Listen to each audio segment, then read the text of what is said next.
I think having a growth mindset is probably the most important thing. Understanding that where you are right now is not a reflection of where you might be. And I think also looking back on everything you've accomplished so far is so invaluable because I really don't think that we understand just how much we accomplish until we pause for a second and slow down and look back on those accomplishments.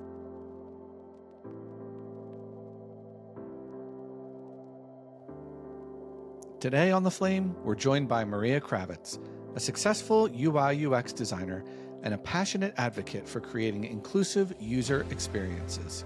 Maria holds the distinct honor of black belt in mixed martial arts and brings her resilience from the dojo into her creative work. Today, she'll share her journey navigating a recent layoff, finding new inspiration, and her perspective on crafting meaningful user interactions. Let's get started. Hey, Maria. Hello. How are you? I'm good. How are you? Good. Thank you for joining the podcast today. I really appreciate it. I'm excited to have you on. Yeah, I'm excited to speak with you and see where the conversation goes. Awesome. I had a whole list of questions I was going to start with, but I think I want to talk about jump right into the layoff, of course. So I know when we talked in class, you mentioned that you'd been laid off in August. I got laid off in July, and it seemed like we were going through a lot of the same. I keep meeting people like this that are going through the same thing all the time, and it's amazing since that time. It's just too many people, and it's unfortunate. But you've been a little less than me, so I'm really interested in learning about how you've been staying motivated, what you've been doing to keep your flame alive, and kind of in this period of transition for you. Yeah.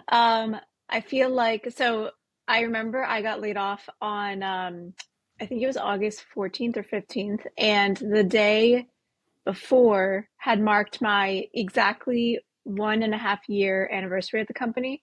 So it kind of felt almost like, I don't know if poetic is the right term to use here, but kind of like, oh, it's such an interesting, number of months to have worked. And for it to be like, that's it, that's where we're ending. Right. I was definitely really upset because I didn't see it coming. And so I actually had a trip planned 2 weeks after that, I think, to Quebec with my friends. So I think that was good timing in the sense that it kind of gave me something to take my mind off of the fact that I was just laid off, and just enjoy myself in the moment of whatever I was doing. So I think that definitely helped a lot because it happened right after the layoff. And I think since then, I've been just trying to figure out what other things I can focus on. So you mentioned class. So I've been focusing more on fitness, which has always been very important to me. But I actually, I've been lifting probably since like 2018, and I put a pause on that earlier this year, switched to Pilates for a little less of like a load on the body, and decided to come back to lifting. So that's been good. Nice. Because I find that I get very, not apprehensive, but like jittery if I'm not working out enough. And I think obviously this is a, more stressful time than usual. So I think fitness has been a big help with that. And I also think, just as weird as it sounds, enjoying the moment because I fortunately live with my parents. I don't have to worry about rent, which is really nice. Okay. And I'm taking this time because I know I'm going to find a job at some point to just be grateful for the fact that I can take things a little slower, and appreciate that I can, relax a little bit for now because I know that that won't be the case when I find another position. Right. So yeah, I think I'm also the type of person who I struggle not to be productive and not to feel guilty when I'm resting. And so I think this has been a really great practice for me in being able to just rest when I need it or rest even a little more than usual because, again, stressful times. Yeah. So I think that's where I've been. I think just pouring into the stuff that I really like, that I enjoy, and being mindful of what I can be grateful for right now. I think that's always what I come back to, just what can I be grateful for in this moment. So, Right. Yeah, it's amazing that you really try to reevaluate those things. Or, I found that for me, it was always, you don't even have time to think about those things. They're just kind of put on the back burner. And then when you're mhm. confronted with a transition like that, it really forces, which in a way is a good thing, right? Where you're kind of forced to do that. So, um, to kind of go back a little bit, I wanted to give you the opportunity to like talk about your experiences as a designer and your history in the creative industry, and kind of where, in light of your recent transition into looking for a new job, and how you're evaluating yourself, maybe what things that you are looking for in your next role. Yeah. So I actually transitioned into UX. This has been a career pivot for me, and I did Wow. that about, I want to say like 3.5, 4 years ago. Okay. So I did a boot camp and I ended up transitioning into UX because I went to school for marketing and I found a role as a essentially data analyst after college. Hmm. Realized that wasn't it for me. Ended up working part-time in a chiropractic office as like an operations manager, front desk receptionist person. Um, and then at that point trying to figure out what my career path was going to look like. So I actually found out about UX on TikTok, learned more about it, and I was like, this is exactly for me because I think it's a really great balance of creativity, and also more logical thinking. So I really like that balance of those two things. Hmm. And so I decided to do the boot camp, pivot into this.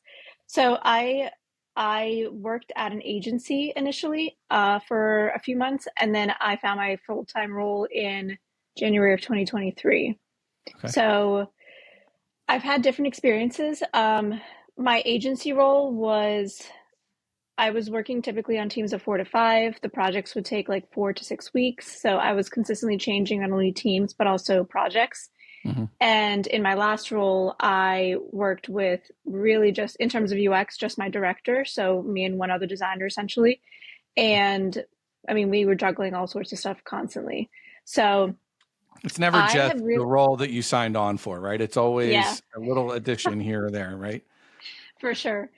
Um, I mean, I really like it. I think I'm the type of person definitely who, when I'm not interested in my work, I can't do it for a long period of time. And Hmm. so I think UX has been revolutionary for me in that sense, where I really genuinely enjoyed doing it. And in my last role, I focused a lot on user interface, which is one part of the UX process. But in general, I feel like the UX process as a whole is so interesting. And I think that's been a big help in keeping my creative juices going and continuing to want to show up for my work. Hmm. Um, I don't know if that answers your question or Yeah. if you have any other questions Yeah. from that. No, I mean, what do you think was it? You said you found out about it on TikTok and it was really interesting to you. Like, was there kind of an aha moment where, you just started digging deeper and you were just like, wow, this really speaks to my passion? Cause like marketing is one side of it, but then, I mean, marketers think that they're creative, but maybe not all of them aren't as Yeah. creative as they think they are. So it sounds like you tapped into something when you found UI versus marketing. Like, what was that? Yeah. It's funny that you mentioned that actually, because my mom's concern when I went to college was finding myself a major that would actually make me money. And so I chose marketing because out of the business majors, because business is supposed to make money, it was the most creative. So that's actually why I went Okay. down that path. Obviously, did not work out, but in the end, I ended up finding UX. But when I came across that TikTok, I remember I started looking into it more because I don't remember exactly what the video said, but I remember it probably mentioned something about empathy, it probably mentioned something about creativity and Hmm. also, you know, logical thinking and database thinking. And I think from there, I was just going down a rabbit hole of exactly what it was. And I was worried because I remember being worried because I thought, what if this is another one of those times when I found something I think I like, and then I learn more about it and I'm like, actually, no. And I remember the more I found out about it, the more interested in it I was. And that Hmm. was really exciting for me. And I actually initially started off doing Google and Coursera had a UX certification. Oh, cool. And I started going through it and I realized because all the work was peer reviewed. So I didn't know whether the people reviewing my work actually cared about what they were reading, if they knew what they were talking about when they gave me feedback. And I think that was the point where I was like, okay, it's time to take the next step and become more serious about this. So it was exciting for me to find something where even after I continued to learn more and more about it, I didn't get the feeling of, yeah, this actually is not for me. Like I just became more excited about it. So that was really great, especially because I spent like a couple of years trying to figure out what my next career move would be, and I Hmm. had finally found something that worked for what I wanted to do. Hmm. You mentioned, things like empathy in the design aspect of it. So as, you know, typically I would think when somebody thinks about a UI or a UX designer, they're thinking, oh, it's very digital. It's just websites. It doesn't feel, it feels a little bit colder, right? And Mm-hmm. so like, how were you able to bring your like personal values and like inclusivity and like you said, empathy into those projects, into your career? Yeah, no, that's a great question. So it's interesting you asked that because so I have an immigrant background. I was actually born in Ukraine. My family's Hmm. Ukrainian. And I moved here. I mean, I was 9 months old, so I've basically been here my entire life. But I do feel that my cultural background definitely had a big impact on my childhood in terms of I definitely felt, even though, again, I grew up here, I felt ostracized still because the language I spoke at home was not the same one I spoke at school. I didn't even learn English until I was like 5 or 6 years old. Wow. So I struggled in school a little bit when I was young because I couldn't communicate with the students and the teachers. Um, just like customs and traditions that we have were different from the ones that people have here. And I feel like knowing what it feels like not to fit in, that definitely, I think, resonated a lot with me in terms of when I found out about UX. And I was like, oh, so this field is about putting yourself in someone else's shoes and trying to figure out how they would feel interacting with something. And I think that's kind of my approach to it. And I mean, obviously, just like empathy in general, Hmm. right? Empathy is something that you have to. I think it's a skill that you hone because there are just so many different types of situations people can be in, and so many different types of backgrounds people can have, and I think it's difficult to think of everything. And every day I learn about something new that I hadn't thought about. Like this is kind of relevant, but even today I was just watching a video of a guy and he was at Starbucks and he zoomed in on this order. Someone had ordered a like to go order of just milk, and he was laughing and he was like, "Who did that and why?" And I look in the comments and a lot of women are like, "Oh, a mom probably had to feed her kid because she, she didn't have time, she was running around." Or Hmm. someone else was like, oh, maybe a Starbucks barista wanted to use that as their free drink for the day and they didn't have milk at home, so they wanted to bring home some milk.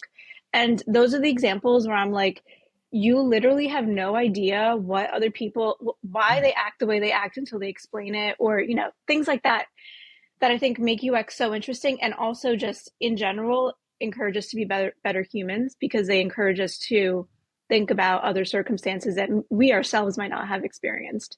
Right. Um, so I feel like I've really resonated for UX for that reason is it's coming up with solutions to problems that people different from you have, and it challenges you to think outside the box. That's amazing. And I think it's a lot of that is on everybody's mind right now with, world events. Um, and I think it does require, especially, that aside, just having, um, looking for work in general requires a good deal of resilience. And so it sounds like, your background has provided you plenty of that. Um, but I also wanted to touch on, you mentioned that you're big into health and fitness. Obviously we take kickboxing classes together. And so for people that don't know, Maria is a highly talented black belt. We go to the same school for kickboxing. I'm a green belt. I just leveled up into the advanced class where you've been there for years. Congratulations. It's a Thank big you. leap to take. I remember that. Yeah. Yeah. And so I'm getting pummeled on a weekly basis. And I wouldn't want to fight Maria either. So, but to that point, our school teaches a lot about, resilience through non-quitting spirit.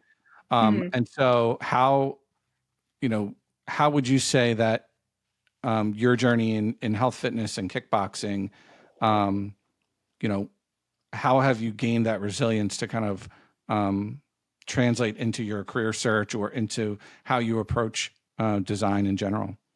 Yeah.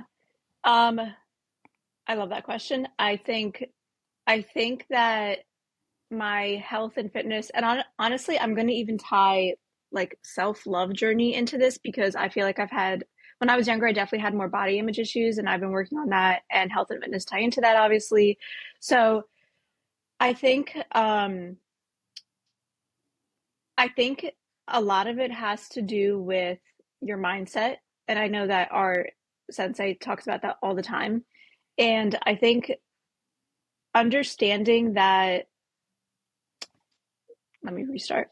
I think having a growth mindset is probably the most important thing. Understanding that where you are right now is not a reflection of where you might be. And I think Mhm. also looking back on everything you've accomplished so far is so invaluable because I really don't think that we understand just how much we accomplish until we pause for a second and slow down Right. and look back on those accomplishments. Um, like even thinking now, and I use this example all the time in regards to health and fitness. I remember in middle school, I struggled to run a mile. That was something that we had to do every single year in gym class. And I was consistently one of the last people to finish it. And my time was obviously never any good. And now I remember I was training for Challenge of Champions, which is a competition that our organization holds. And I remember training for that a couple of years ago. And I was jogging for like an hour straight, and that would have been inconceivable to me when I was in middle school. Right. Um, Same thing with getting my black belt. I remember Sensei when he told me that he wanted me to participate in the black belt ceremony. He told me at this point you're a black belt. I really only need you to just pass your strength training, which was like push-ups, squats, and plank. And I had been a black belt for a very long time prior to that. It's just I was never in any rush to receive the belt itself because it was symbolic to me. Like Hmm. I I think people a lot of the time focus a lot on things like status symbols or just some kind of symbols where they can like indicate to other people this is where I'm at, like this is the level I'm at, or this is who I am. This is what I heavily identify with. And I think for me, I'm okay holding off on attaining things until I feel really, really ready to accept it. So Mhm. I even remember when Sensei had said, "Hey, I want you to participate in the ceremony," and I told him I was like, "Are you sure? Like, are you sure I'm a black belt? Because I don't mind being absolutely 100% certain to receive something and feel like I've really deserved it." And I know some people, like again, our sensei always mentions, not always, but he's mentioned a few times where if you come to me asking when you're going to get your next belt, I promise you, you just extended that date another like however many weeks or months or whatever. Right. And I've never asked him because I don't really care for the belt itself. It's more about feeling like I actually am at that level. And so I think with everything I do in general, I think sometimes imposter syndrome does set in where I question myself a little bit and I'm like, am I actually capable of doing this? Like, am I actually as good as I think I am? But I'm also very thorough with the stuff that I really enjoy and love to do and learn about. And so I think that's also been a big part of things for me where I'm not in a rush to prove to anyone that I can do something. The main thing is for me to feel confident in myself and my knowledge or my accomplishments or my work or whatever it is. Right. So Yeah, I think it's really just taking your time and not living by other people's timelines or succumbing to their expectations of you. Right. Yeah. I mean, it's an amazing it's amazing that you have that self awareness. I think a lot of people don't have that, especially in now when everything is like status symbol, right? Everything has to be award winning. Everything has to be viral. Everything has to have, be a hit. And, we forget to kind of focus on the process of things and just 1% better every day, focus on yourself and not the, outside influences. Do you think that that's more of like a cultural influence for you? Do you think that, having that immigrant background helps you in that way? I definitely think it plays into it. My parents are both very intelligent people. My mom ended up getting her master's degree here in computer science. She got her, she became PMP certified. She was a project manager at Merck. So I feel like definitely my parents fed into that, but I also have very high expectations for myself just because of Mhm. what I want to do with my life. And there's just so much out there, I feel like, that I want to see and experience. And so I think I like to set a high standard for myself and just see where I end up with that. Mhm. Um, but yeah, I definitely think having also people around you who encourage that in you is so important. One of my best friends is very similar to me in that respect, and she has her own business.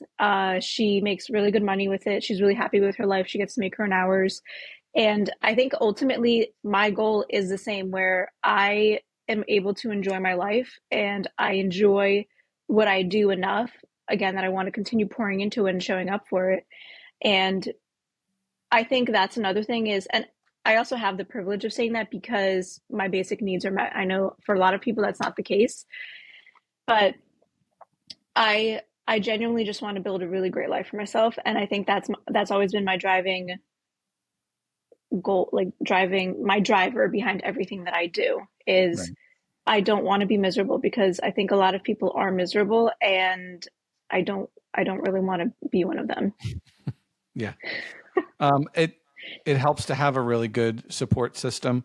And I think, you kind of touched on that with, the family, but you've also mentioned to me, when we first started talking in class, and then I saw in one of your posts, you spoke about a book called Never Search Alone, which Hmm. kind of you said has opened your eyes on to a new way of approaching how you find your next role.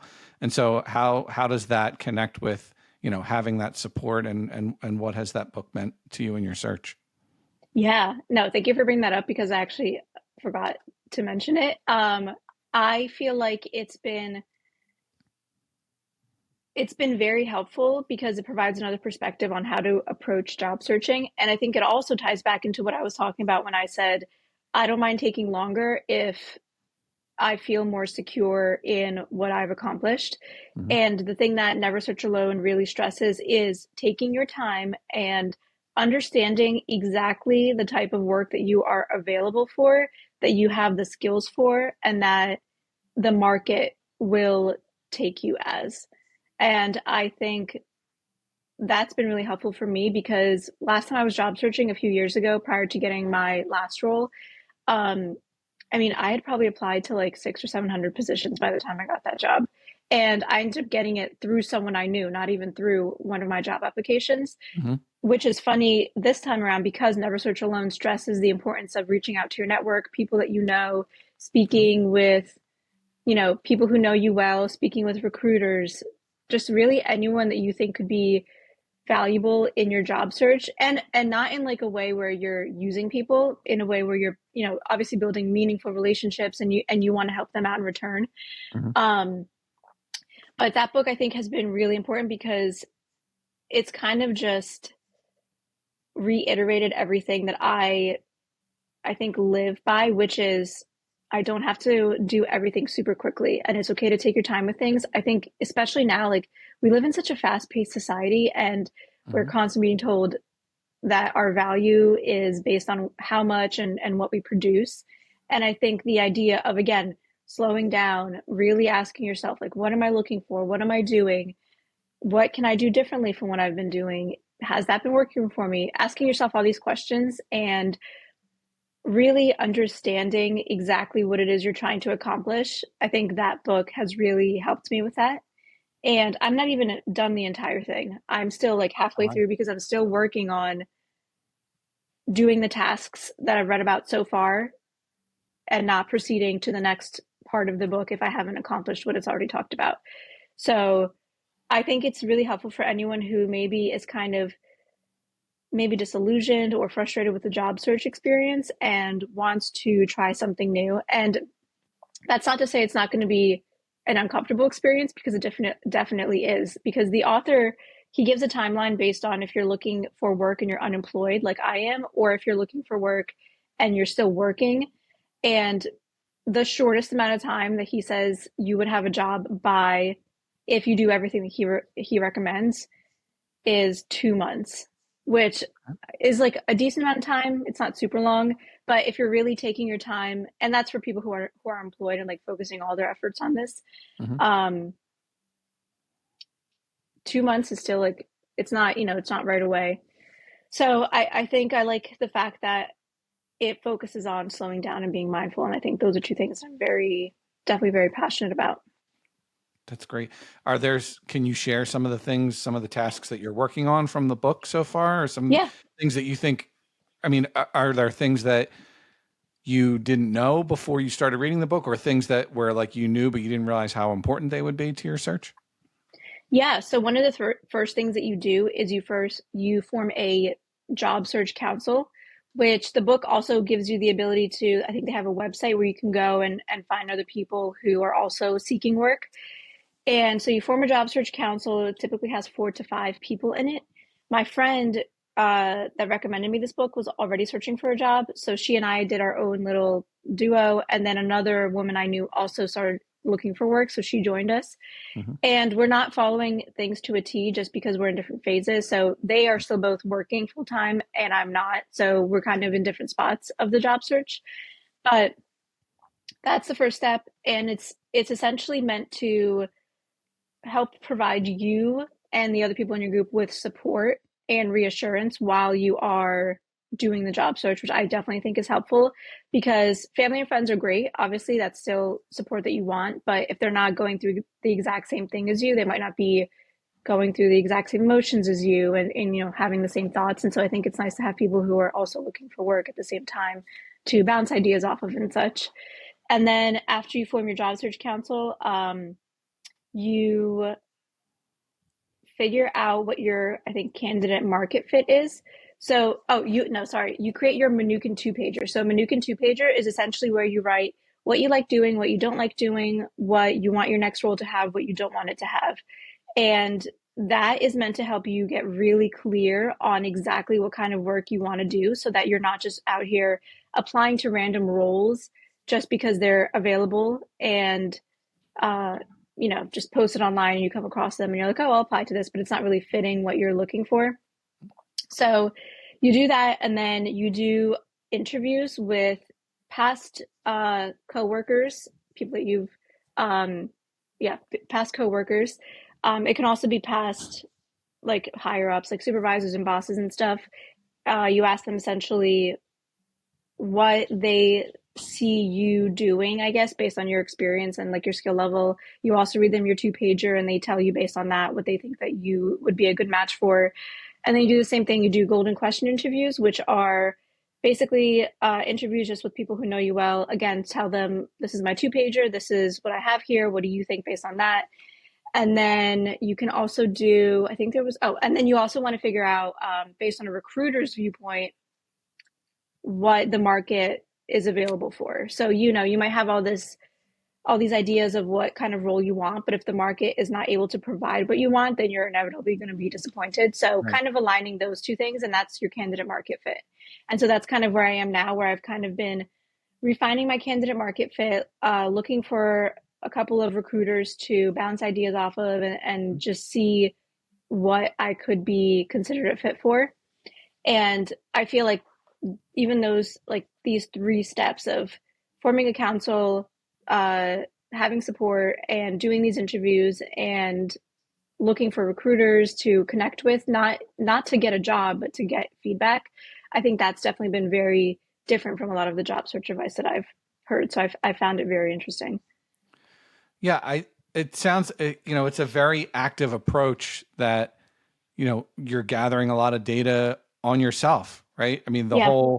the whole reason I started this was because I was trying to figure out for myself what it is I wanted to do and where I wanted to be.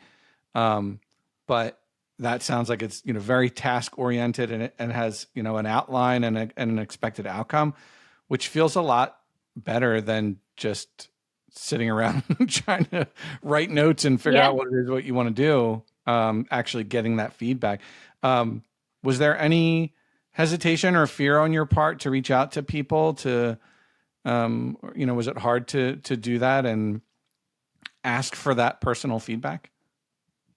Um, I think a little bit. I was a little scared to ask my past director for help, and I feel some like I've this is something I'm still working on, but reaching out to recruiters and not feeling like, hey, can you give me a job? But more so, I value your input and your experience. I think coming across that way Mhm. um, is something that feels a little different because it's not something I've done in the past.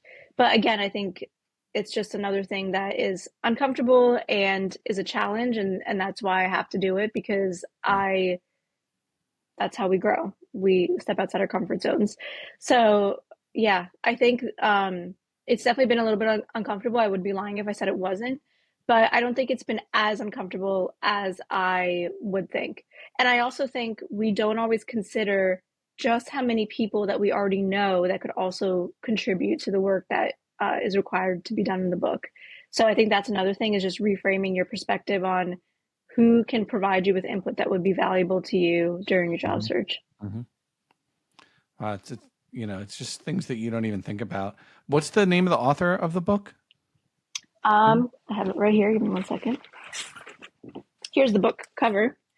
Cool. Author's name is Phil Terry. Cool.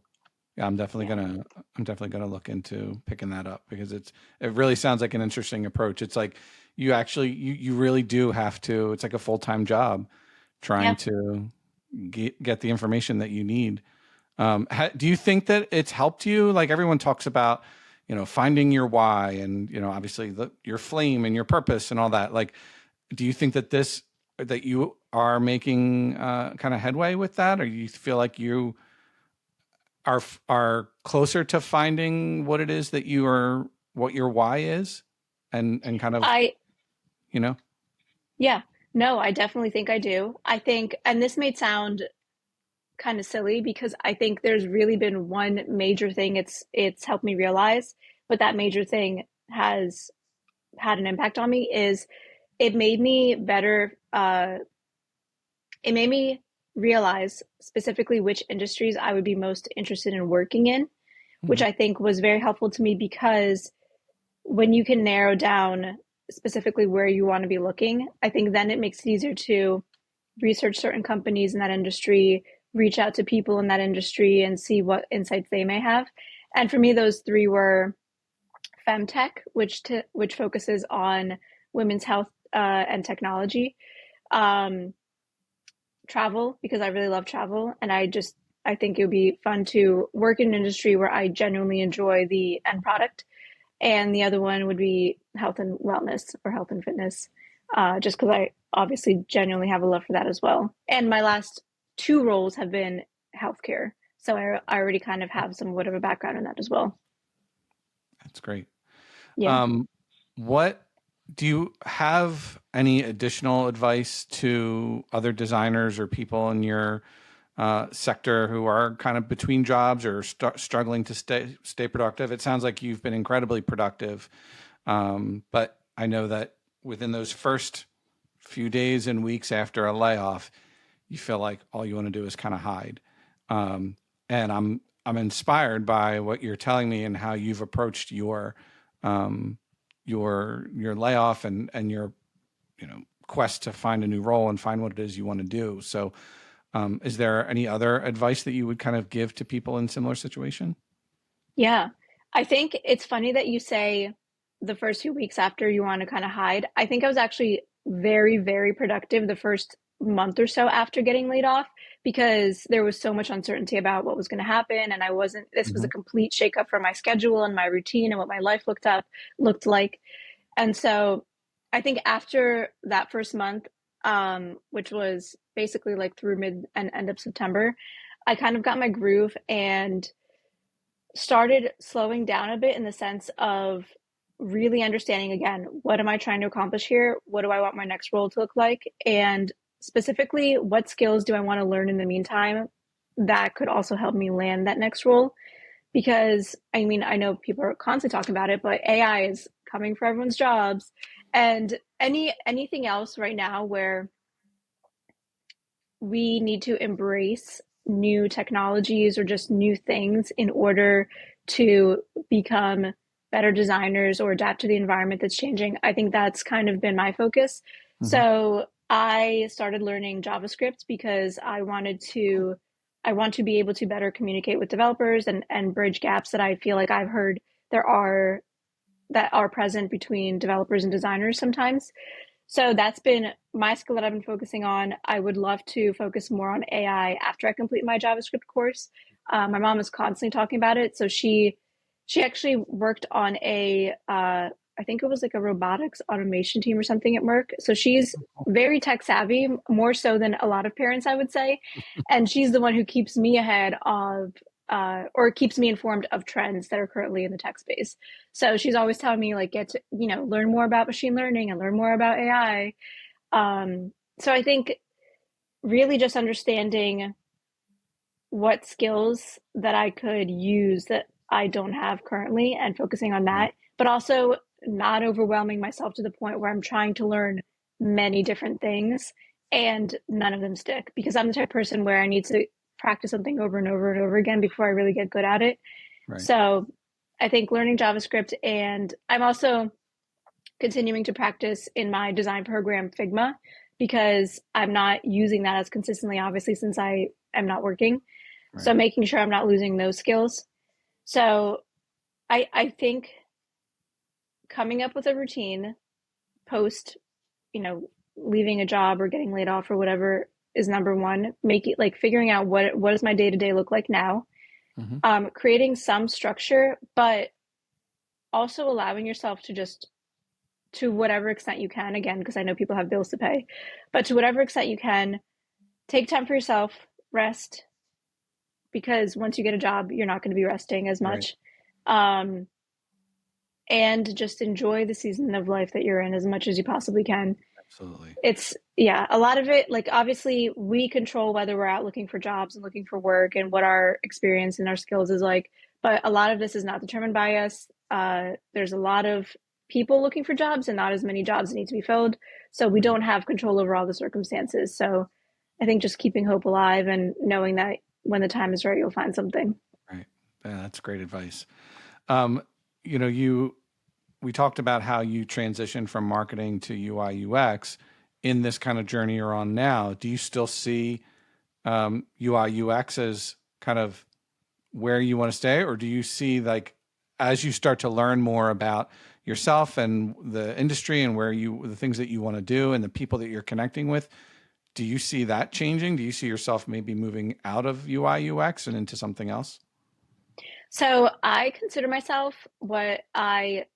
and I learned this term from, again, TikTok, but a multi passionate or a multi hyphenate. So I'm someone who really likes learning how to do a bunch of different stuff. And I'm sure you've heard the quote or yeah, quote, a jack of all trades is a master of none. You've heard Yeah. that? Mm-hmm. So I learned there's a second part to that, Oh. which is a jack of all trades is a master of none, but oftentimes better than a master of one. And I Hmm. think hearing that quote gave me permission to feel like I can have a lot of different interests and pour myself into a bunch of different things and not feel like I'm weird for doing that. Or I guess more so like, oh, it's weird that I'm not amazing at one thing. I'm really great at a bunch of different stuff. So I've actually been experimenting with content creation. I think design in general is really interesting to me. I'm really into organizing, like home organization. So that's what my content creation has been around. But I think ultimately my interest in being creative and literally creating just for the sake of creating is leading me to all these other hobbies and things that are kind of definitely not directly related to UX design, but kind of adjacent in the sense that I get to be making something from it. And Right. so I think that's something that I've also been really pursuing is just what else can I do outside of my career that is Mm-hmm. also still enriching for my soul and also maybe making me some extra money because I'm all about setting up passive income sources. So Right. yeah. That's great advice because I think people get focused on like, oh, this is what I do, and I have to stay in my lane, and I have to just find this one thing that I'm passionate about, and it doesn't have to be that way, right? I mean, it can be that creativity can come from any source. Yep. So, and I 100%. found that myself when I was sitting there thinking about what I wanted to do, and I just was like, I'm just gonna do whatever. I'm just gonna start checking things off.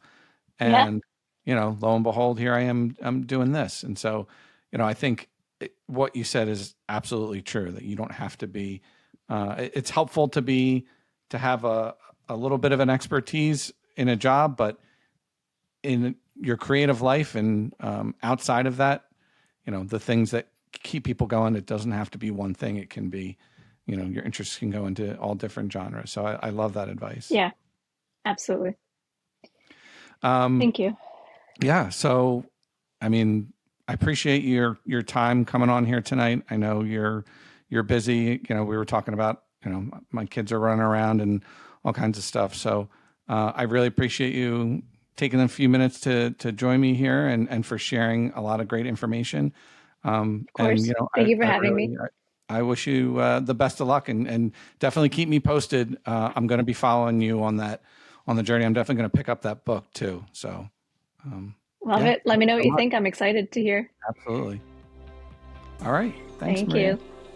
Thanks to Maria Kravets for being my guest on today's show. And thank you for joining me on the Flame Podcast. There's definitely more to come.